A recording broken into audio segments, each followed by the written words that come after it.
Well, it is Child Passenger Safety Week. It's a big week. PennDOT says in 2021, more than 1,100 children died in car crashes. 40% of those were not properly restrained. That's why PennDOT's holding car seat safety checks this week. I'm joined now by Fritzi Scheffler from PennDOT. Fritzi, always taking time for us. Thanks so much for joining us. Of course, good to be here. Gosh, I feel like I haven't talked to you in ages. Good to see you. Let's talk about the importance of this week and what PennDOT has planned.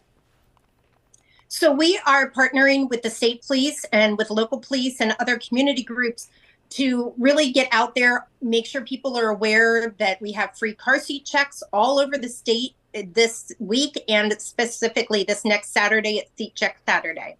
So car seats, we know they're very important. What's the biggest mistake, Fritzi, that you see people make when they're putting these in their cars?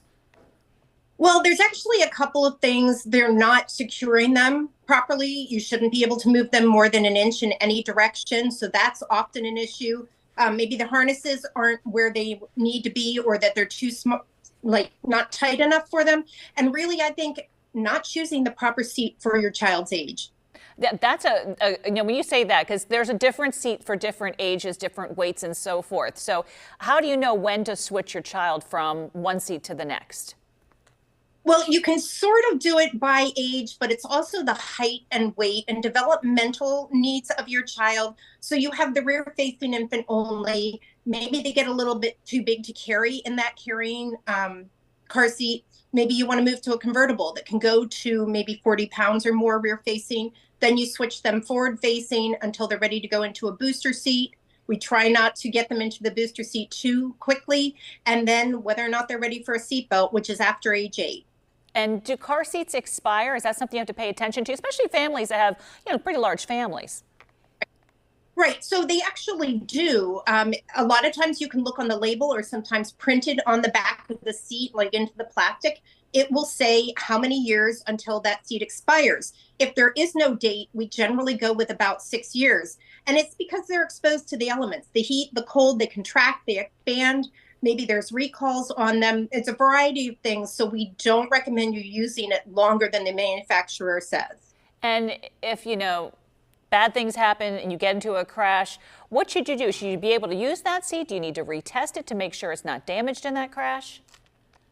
So there are a few guidelines for that. If it's a low speed crash, if the damage is not near the door, if the child, closest to where the car seat is, if your airbag didn't go off, meaning your car, would need to be towed, and if the child was in it, because much like I think people don't understand, when you've been in a crash, you really should be replacing your seat belts, because those stretch. When those seat belts lock on you, they stretch. The same thing happens with the child seat and the harnesses. So it really is in your best interest to go ahead and replace that. Yeah, I know a lot of families, they'll use the car seat and they'll move it to one car to the next car to the next. So knowing how to put that seat in, I think, is really crucial. Do a lot of people show up for these events trying to figure out how to put this in correctly?